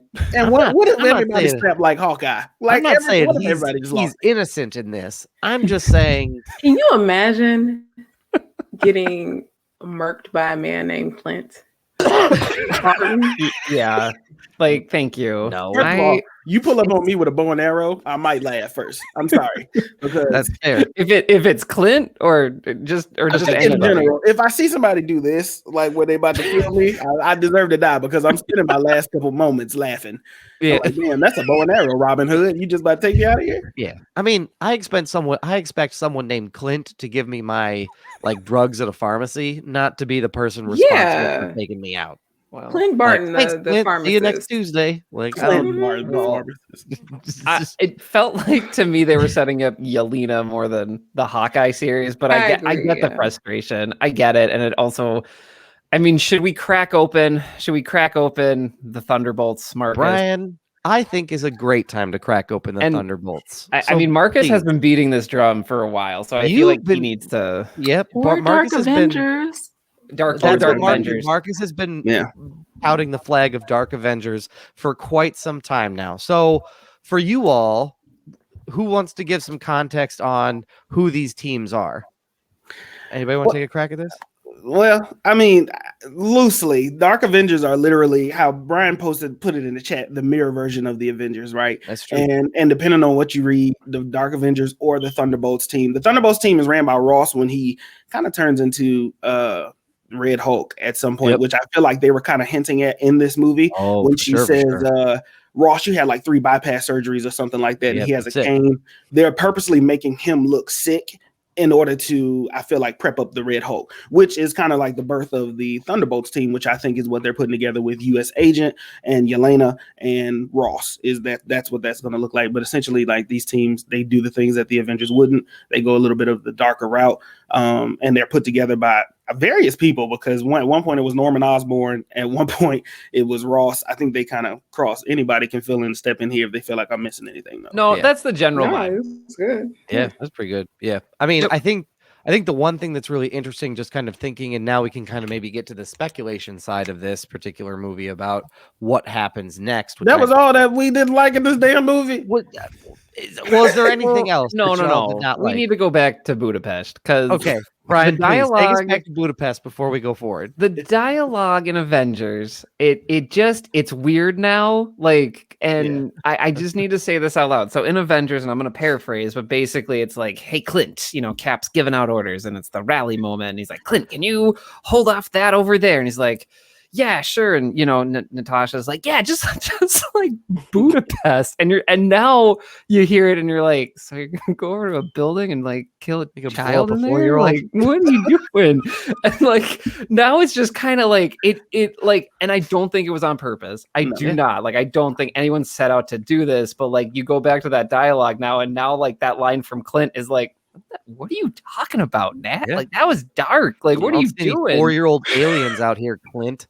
Like, I like, it works for like in Black Widow. It totally, like, in the movie, it works. It pulls on an emotional string for me. And then the reveal that it's Taskmaster, that all fits. And I enjoy that. Like, I enjoyed that. And I feel like they weren't worried about one piece of dialogue in an Avengers film. That absolutely makes sense. That's totally cool. But like, going back to it now, you're like, oh, that feels different now. So I mean, she does say she has red in her ledger, and she does have, I mean, it was a red briefcase. So I mean, I see her choice of colors there. So I mean, we really can dive down that rabbit hole. But is this question? Go ahead. Yeah. So Draco's daughter, right? Yeah. I'm thinking elementary school. Mm-hmm. Oh, I mean, I thought she looked like. Then now they look like they're the same age. Her and Natasha the same age. Yeah. 6, so maybe? I don't know. Okay. So I wasn't really sure how that math was supposed to do the math. Here's my thing. I did not like what they did with Taskmaster. Really? Because I felt like they did it for the sake of the plot, like the storyline. Oh yeah, of course. It made sense in the storyline, but as a character, Taskmaster pops up in various other stories, Spider-Man, Deadpool, that kind of thing. Yeah. Is that now finished? Is it now over? Like, the speculation could be that I don't think so. So no. So the reason why I was okay with what they did with Taskmaster, I don't love it, but it's fine. Right. It's because she and the rest of the Black Widows are going to go to the Facts of Life farm that they have that Alexi and Melina are running, and maybe Taskmaster, there's a route for her to either, Dark Avengers. I don't know. They might mix it up a little bit. The MCU likes to do shit sometimes. And or maybe she defects or something, and then she's evil all over again. But I think by leaving that open and, Natasha pretty much curing her of whatever it is, the mind control, that kind of leaves that open. And giving her the option instead of being somebody's puppet. Okay, yeah. Okay. I've always seen her as I've always seen Taskmaster as more of a mercenary than aligned with one particular area. And I think what the beauty of this is that you took a character for however long she's been alive, whether that's who the hell knows, but however long she's been doing this Taskmaster gig, she has a very particular way of thinking how she fits into the world, and now she has to completely rethink that. And that, to me, from watching James Bond movies to any other mercenary anti-hero movie, reads, I have to use my skills as a mercenary, and there are going to be moments where you love me and moments where you hate me, but you can say at least one thing: I'm consistently inconsistent with how I decide to do things, which I think is totally fine. No, and I'm here for. So. Okay, I'll back down from that point then. It definitely. But I see though. But no, you good. You was okay. It was okay for you. And I'll say, you weren't the only one to feel this. So I talked to our friend of the podcast, Chris Schultens, and he was not super pumped about it either. So I don't feel like you're alone. And I feel like there's a lot of room for Taskmaster, and I feel like if we are going the Dark Avengers route, I think there is plenty of room for her on the roster. I think that would be a very valuable member of a team like that.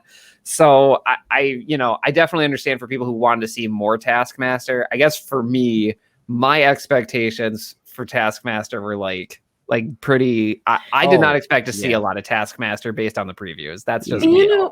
I'm also thinking too, I don't know how they could have used Taskmaster more in this movie. Again, there are two people that who else is she gonna fight?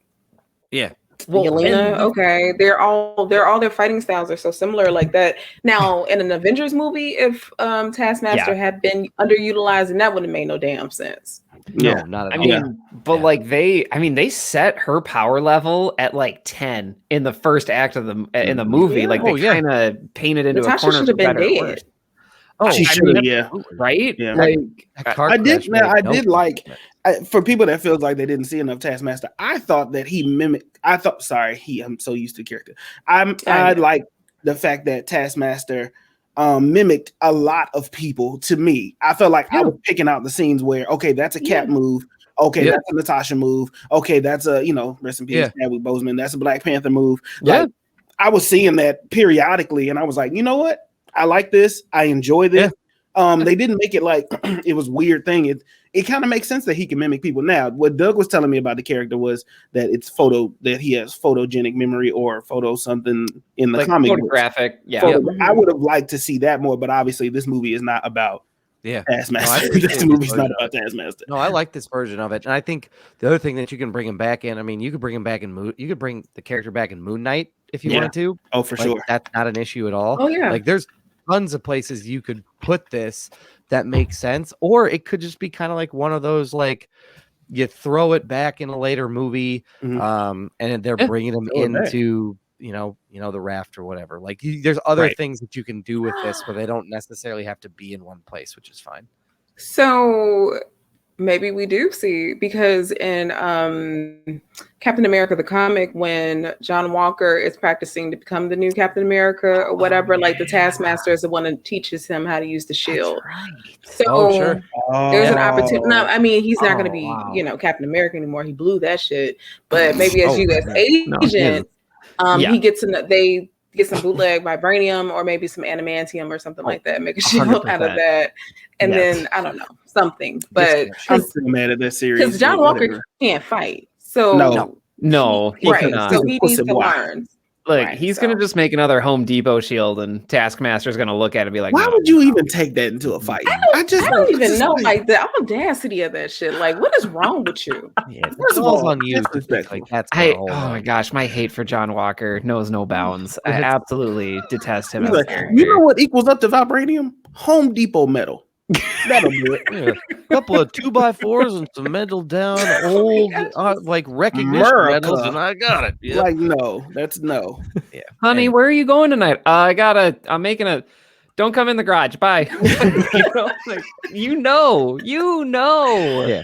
Yeah. And she sees the credit card bill, like, where the fuck did you buy a butane torch? Like, it's all just in his garage. The way he got cussed out, well, that's why she was, you know what, real quick, I know this has nothing to do with Black Panther, but Black Widow, but during Falcon and the Winter Soldier, when John is like standing in front of the commission board and they're like firing him, like her face when they say that he is not going to get a pension. She was heartbroken. Definitely. I know, because she didn't marry necessarily for love. It was love and that pension. And that pension is now gone. I mean, one of the very benefits. It's one of the very few United States sure things when it comes to like retirement and money. I get where she's coming from. She's like, oh, sure. Like, so she was absolutely pissed with that bill. Oh, for sure. I mean, for sure. That's why he went off on that commission board. I am Captain America, sir. You are fired, and we are going to escort you off the premises. Do you think she's in the back like, just tone it down a little bit, John? I need that Florida trip every year. Zip it. Like, he's just like, God. Yeah. Well, let's transition into speculation, unless there's anything else that's super pressing of things that like we don't necessarily need or what have you. But speculation going forward. Where do you think that the future, I mean, with that particular end credit scene, love it or hate it, where do you think the MCU is going in the future, as we kind of look at what they currently have slated to bring up and what they don't? So thoughts or speculation, and it's really important. This is just speculation. Like we are, you know, mostly, average Joes with the exception of our guest here, but like for us being speculating on where we're going. So I think that, first of all, I want to say, Steph, you are amazing. I got to get an autograph somehow, some way. I will sign something and send it to you. Listen, I'm excited. I am excited. But I do. So it's several routes that Marvel seems to be taking. One of them is a haha fuck you route, and I'm kind of enjoying it. Every time you think they're going to introduce a character, like I'm waiting for the end of Loki for them to go around the corner and it's another Loki. Like that's the kind of, it's not a Mephisto, it's not a King the Conqueror. Like they are in a really haha fuck you kind of mood right now, and Marvel's like, you think you know, stop doing this. Like we're going to, like, you know what I mean? But we're gonna break your heart. We're going to break your heart every time. But they are doing a Young Avengers route, clearly, right? And so they are leading out this Young Avengers route. They are doing this either Thunderbolts or Dark Avengers route just by the end credit scene alone. Sure. This was clearly a passing the torch movie to Yelena. Eventually, I feel like she will be a Black Widow to somebody's Avengers team. I don't know who it is. I agree. One of my other hot takes was Daredevil. I do think that they are going to bring back Charlie Cox's Daredevil. And I think that he is going to be kind of like Marvel on the streets. Because they did the thing with Netflix, and I think that they realized Daredevil has a lot of potential to connect the dots and be a bridge for a lot of these characters. Now, don't ask me why. It's going to seem random, but I do believe that we're going to see Charlie Cox, because as you have a Yelena, you don't have a Nick Fury anymore, really, right? You need to have somebody who is bringing together these street teams to go either up against the Thunderbolts or go up against, you know what I mean? Like, there's going to be some type of balance, but I do think they're setting up Dark Avengers, Thunderbolts to do something, and they'll have their own little side missions or whatever movie or series. Young Avengers will have theirs. You'll have the main Avengers team on the main screen, and they'll just keep jumbling things up from there. But Yelena is definitely going to be a leader of the new Black Widow team with all those Black Widows that were saved at the end, or she's going to be on the Avengers team. Can I just say the phrase Marvel on the streets has a like 1986 like PSA vibe, where it's like there's two kids outside of a school, maybe they're playing basketball, and one of them's like, hey, my dad's not home, do you want to come back and see his gun? And Charlie Cox goes up wearing his Daredevil outfit like, nah, man, don't do that, something could go wrong and you could get shot. Thanks, Daredevil. And then it's like the more you know, but it's Marvel on the streets. Like there's something about the way you said it that in my head, I can't have nothing. That's where my head went. I can't have nothing. Like two kids running into their mom's purse, like, oh, let me steal a 5 spot to go to the I almost said the liquor store. No. Look, let me steal 5 spots so we can go to the go to the candy store. And then like the Hulk comes through, like breaks down a window. He's like, no, like, and it's like put Marvel on the streets. Like that's the Marvel vision on in the my streets. head. If I could draw, this is exclusively what I would do. I mean, look, I came from a very suburban neighborhood where it was like, hey, my mom just got a bunch of prescription pills. And Yeah, then, let's like, go try some pills. Florence Pugh like, just catapults through the window and she's like, hey, don't take prescription pills unless you are prescribed to by a doctor. And then she leaves. That's it. Luke Cage, like, no, man, those make sick. My main question was, who's fixing this goddamn window? Y'all just keep breaking down. No, and Yelena's just like, bye. Like, that's not my problem. Yeah, this is our speculation. If you're just joining, all of this is included into that. Yeah, Marvel's definitely doing these. We know that, but let's go forward into other forms of speculation. Sure. I mean, like, go ahead, Stephanie. To Brian's point much earlier, like this movie is so insular. Outside of what Marcus brought up about, you know, the very clear avenues that we might get, I don't know what else to speculate on. Oh, sure, fair. Yeah, I mean, because I'm just thinking, like, I don't know. I was speculating on that relationship she had with that man that was bringing her all these damn Quinjets and shit. Oh yeah, we didn't talk about that ending. Let's talk about that. Come back to that real quick. I feel like I don't know what his role was. He got a whole poster and everything to be the person that's supplying her the goodies. He was like her cue to her bond or whatever. But it's just really funny. Like if you want to talk about Mary Sue characters, like Black Widow would definitely, like Natasha would definitely be that, because you never know, like, is she flirting? Is it maternal? Right. What is it? Not sure. She's all the things. So that's what that little interaction reminded me of. But I want to talk about how that walk to the plane, when she came back with her blonde bob, she was like, you know, for the bob, the comedy bob. That's what stiff wear. Because she heard everybody talking about her wigs and she was like, I'm going to go to the Dominican hair salon and I'm going to get this bone straight before I fly off to go save.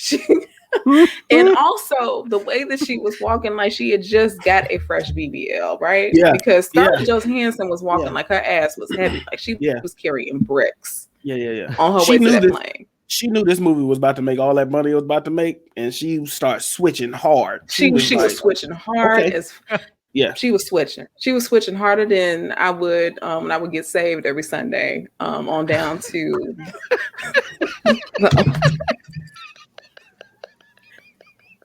I don't even know how to follow that. Oh shit. Marcus is broken. For those of you watching, this is the scene of a broken man. Because every single Sunday I would go to the club, and then you come back and be like, Lord, thank you for delivering me, Lord, because you didn't have to do it, but you did, Lord. And sometimes you gotta get the redemption for the redemption. That just highlights my heathen ass that would go out the night before and would wake up at 11 o'clock being, well, got nothing to worry about. Like, well, that's what I do now.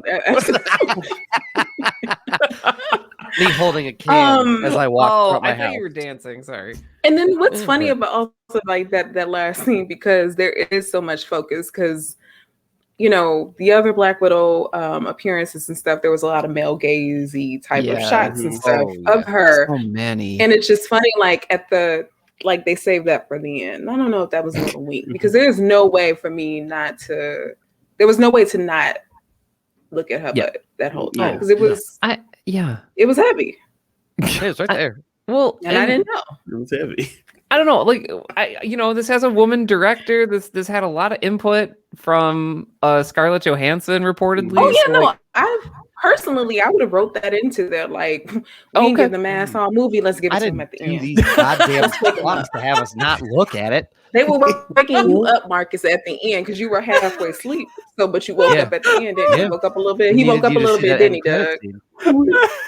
Yeah. I then put that recliner. I went lean back in that recliner. Hold on, man. Hold on. He was like, wait a minute, tree. Where's all that back there? I got some leaves back there. What's going on? Wait a second. That's incredible. I'm not I mean, even if that's say our what the last rest I time was in gonna say. if that's our perfect. last time, and that goddamn vest, I was like, y'all made this thing. That AliExpress vest. Hello, I never Shein thought we vest. needed a goddamn origin story for a Look. vest, Look, but we got it. Why You know do what? keep mentioning I this love it. vest?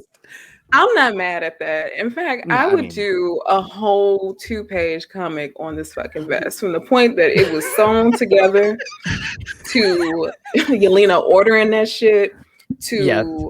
Natasha getting it, and then did Natasha die in it? Natasha did not die in it. I No, thought I don't think Did she died die in it? no, I'm gonna have to not watch on screen at anything least, because now. she's in like the Avengers space-time suit. You're Oh, right. right. Oh, Okay, because yeah. if she would have died in it, I would have like had somebody draw the vest going on to like heaven or something. But like the life and death of this The whole vest. phone by itself. Yelena picked that vest up. She said she wanted to get into fashion. She picked that shit up at the thrift store, cut the sleeves off, and was like, "Ain't this the best vest ever?" I didn't even was like, notice yeah, that was the vest from the other movie. I didn't Neither did either. I. Like, didn't even they that's how much that they subliminally put that vest in my head during this whole movie. I Yep. literally went back to watch what was it, Infinity War? yep. Infinity It's War. Infinity And I'm like, War. Mhm. that goddamn vest, that hunter green vest is here again. Yep. Yeah. It is. I mean, it whatever. That's totally mean, fine. I don't I'm know. curious though, Stephanie, when you draw your panel about the vest, how many panels are you gonna have where Yelena, if she shops like me, she puts it in her cart, she takes it out of her cart, she bookmarks it, she comes back, she waits till you know what I mean? So Because she that's how I stole it. shop for shit. Okay. Yeah, she There did you go. steal it. She did. Oh, steal it. yeah, She was still 100%. Yeah. But you know what, Doug? She'd be so bold about it that she would like, have a cart full of stuff like, will I steal this? Will I steal that? I'm not sure, Mhm. but that would happen. Yeah. Yeah. I mean, I loved the vest. I laughed at every vest joke. I don't know if that makes me a simple man, but I liked a good vest joke. Brian, I'm just glad that you had a good time. That's all I Dude, really care I about. really This- am. this- I feel like if you could have, you would have been swinging your legs in that chair the whole time. Yeah. This is great. Yeah. You can't see me if you're listening to the podcast format of this, but I did just try to swing my legs. I did Put the mic to the wind of your legs as it just, I don't know. It's just like you I go really mess love those that you people had a up. good time. I had a good That's time great. too, Brian. You're not the Honestly, only it's one. Look, no. The only thing I want was to an say edible, here about oh my gosh, I'm just letting you know, like that's why See all these I gotta let movies, y'all and there's know. so many where I hate them. Maybe I'd enjoy them. The entire I have to go back You and have watch to ones I over- hated. Yeah. I'm telling do you this all, it's just a different experience when you go on weed. And that's spelled OUI apostrophe D. O-U-I. we're learning all kinds of things Oh, right now. O-U-I. apostrophe Mhm. D. The French word. What is the Oh, French word for yes? That is it. Wee. O Yep. U I. That's We. That's incredible. Wow. There you go. And then See, the D. and it just Yeah. it elevates a bad movie to a Look, fair movie. You It know takes what a the fair test is, movie Brian? to The test is extraordinary. Bill and Ted 3. look. People enjoy their films however you want. I have definitely watched a film with a few adult beverages. Like I get it. I 100% get it. So, I. But yeah, the only thing Marcus holding up notes here. Look, the only other thing I wanted to say here about Mason, because I didn't know this guy's name, by the way, is like Wait, you that was have, his like, name? Mason. Like Didn't catch that. this Mason, like you're great. I enjoyed you. And yes, the vest is. People are commenting, yes, Yeah. the vest is the one thing Yelena The freedom. did without any external manipulation. And I also, Stephanie, this is like, please, I would love to see this in a visual format, but like Yelena just going shopping, like that's got to be like the best day of her life, and she's got to have so much fun. But like, She's going down the aisles. She's like on the cart, like just. yeah, Where is she shopping though? Real quick, where's the store? What store? is she Definitely going to? Ross.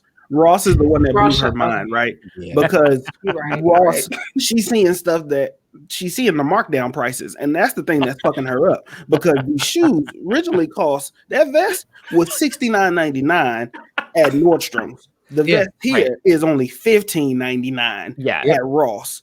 So Ross blew her mind. Okay. Yep. That's fair. But I was gonna say that or Target is blowing her mind because she could walk in and get the vest and then go a couple aisles over and grab a pinata that looks like a fucking avocado and she's got everything she needs to play. That would probably blow her mind. She's like, you can just take this stuff? Why did drug sound drunk? I can get all of this shit in one place. She's been sheltered. She's not drunk. Everything's new. That's true. Yeah. Like, that's true. You just take that vapor in your face and suddenly you're blown away by that type of shit. So, but yeah, like in any case, the only point I wanted to make here is we have a whole like stable of like hundreds of characters, by the way, we could have pulled for this movie. Agents of Shield fans, like they're crying right now. Like you couldn't call anybody else that we already know. Like OT in this movie, you do a great job. It's a weird decision for me. That's all I wanted to say. Anyway, that we have covered it all at this point in time. The last thing that I want to say is on the speculation front, just to return to that before we close this. That's fine. I mean, I guess we're talking about. Here's what I have. Secret Invasion has been announced that they are working on that. The Dark Avengers come as a result from that. Because essentially, in the comics, in the comics, the Dark Avengers come as a result of that. Because essentially, it's the one thing that everybody can unite against is taking care of the like quote unquote like Skrull threat. And everybody gets pissed off at Iron Man and Cap and Shield and says, "Right, you let this happen." And so Norman Osborn they say like, well, let's see if you can do better. And so he takes over. And that's how he puts this different team together. I mean, I think it would be pretty cool to see, what's his name? The Norman Osborn from the Sam Raimi Spider-Man. Willem Dafoe. Yeah, I would love to see Willem Dafoe. Well, that's the rumor, but I would love to see Willem Dafoe in an Iron Patriot armor with the Dark Avengers around him. That would be fucking nuts, and I would love to see that. Spider-Man is definitely introducing a new Norman Osborn because I don't, how do you do that storyline without introducing a Norman? So I do think that this third movie is going to introduce some form of a Norman Osborn, but we'll talk about that another episode. Yep. Ladies and gentlemen, this has been Black Widow. Is there any other final thoughts that we have about this before we close it out? Thank y'all for joining us. Y'all commented and watched. This has been fantastic. So we greatly appreciate it. So this has reached the point in time where we talk about things that we have to plug. Stephanie, you are our guest, so you go first. What do you have to plug coming up that you like to let the people know about? All right. Well, there's just a little small Wonder Woman Black and Gold issue 2 coming out on July 27th. I have a story with Diana and Nubia. And then I also have some big news that I think should drop this week. And if it doesn't drop this week, it has to drop next week because I don't know what they're doing if it don't. Okay. All right. Eagerly await that news. Yes. Thank you. Oh, wait, real quick. And I'm doing Comic-Con at home. What was it? My panel is on Sunday at 5:00. I don't know. Just go to my Twitter. It's on there. Yeah. If you're not following Stephanie on Twitter, like what are you doing with your life? Because it's the best. Because it's the best thing ever. So you should just casually mentioning Comic-Con at home, right? Like, what I mean? Like it's the subtle mentions and the humbleness for me. My panel's just gonna be doing this little thing. Yeah, just this little thing like Black Woman, Wonder Woman. Like, oh, okay, all right. NBD. Sheesh. Brian, we'd love to see the success. Sorry, Brian, what do you have to plug this particular week? I have to plug thelovenerds.com. My wife, Maggie Rausch, runs that website for all of your lifestyle, recipe, shirt ideas. There's Avengers. There's some Avengers designs on there too. If that is up your alley, or Avengers adjacent designs is probably what I should say. So go check that out. I'm on TikTok at Rogue Rausch. Check that out. I'm doing some Star Wars and Nerf stuff. So check me out there. Everybody's way too humble in this fucking podcast. Hold on now. Brian just casually said, I'm on TikTok.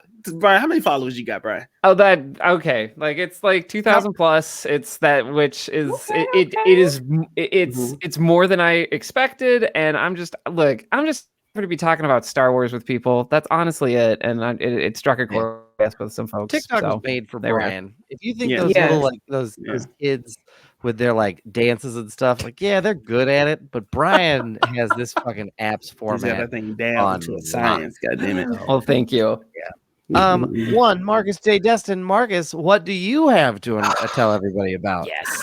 I am so excited to announce it, but I am dropping my next project until then. Okay, so Wednesday, the 21st of this month, I am dropping my next project. Until then, 6 songs with featuring Maya Lene. My mom is on there, my grandmother is on there. Some voices on the project. But I'm so excited to announce it. Keep an eye out on the socials. I dropped the first video today, which is like just basically explaining everything. But we had this stuff bought like over a year ago during the pandemic, music, months, all this stuff was recorded, and I just sat on it, squandered it, and I just didn't want to do that no more. So music is coming out on Wednesday, the 21st. Until then, my socials will have all types of promos talking about the songs, the lines, and how I wrote them and what my mindset was behind them. But stay tuned, stay connected. Yes.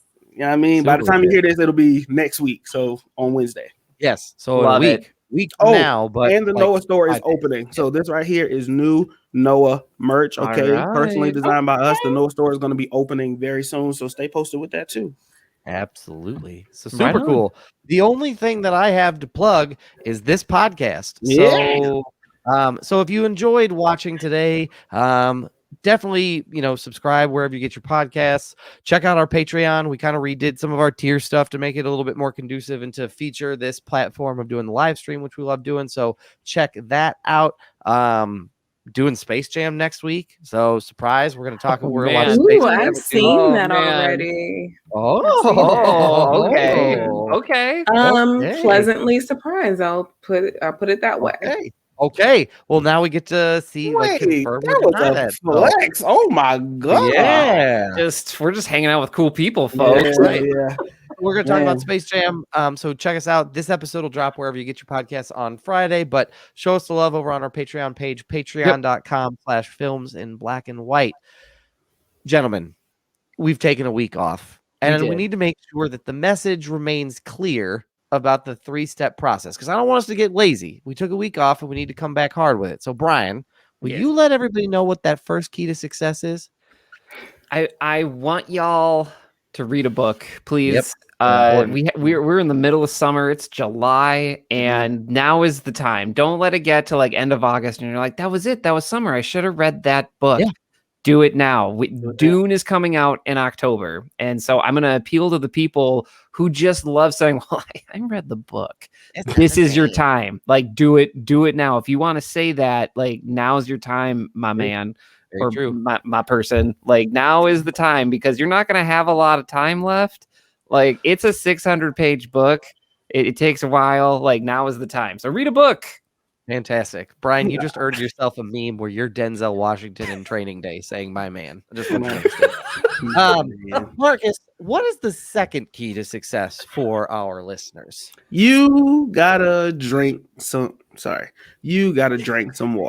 Okay, you got to drink some water, and that's very important, because you just putting now you've been doing well in drinking water and following the rules, right? And the regulations and the laws of the land, as my mother would say. Yeah. But what you're not now, the next step is, what kind of water are you putting in your system? And you can just be putting all kind of water in there. I'll tell you one thing about the water in my city.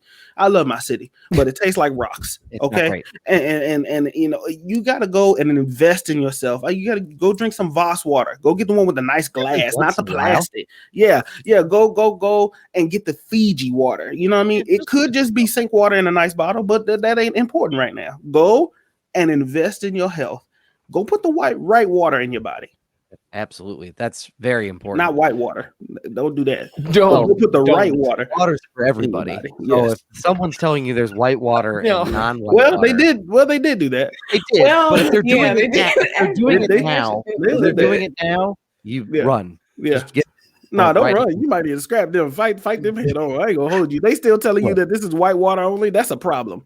It is a problem, and you deal with that accordingly. I would advise just get the fuck out of there. But The most What important nerve do thing people have telling you that this was a white toilet only? What? Who the fuck? we've opened the door. This happens every week. We try to close this shit out, so I'm gonna just persevere. The last thing, just wash your The fucking ass. audacity of people. It's hot out. We're in the middle of summer. You're gonna be going to school soon, and you don't want to get into build those good habits now. Do you want to be the guy who goes up to his RA who's like, "Hey man, I got to talk to you. Your roommate says you don't wash your ass." Don't do that. Don't be that guy. Just get up in it and take care of it, so that way you can get along and meet new people and have some new experiences. Washing your ass is important, so just take care of it and nip it in the You bud. only get one booby. That's true. They're not giving you more than one, so you got to take care of the one you got.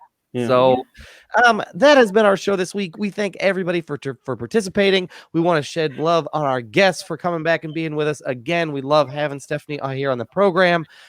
We will be back next week with a brand new episode, but in the meantime, stay safe, stay healthy. And in the between time, stay safe, stay healthy, and we will catch y'all next week. Bow, bow, bow.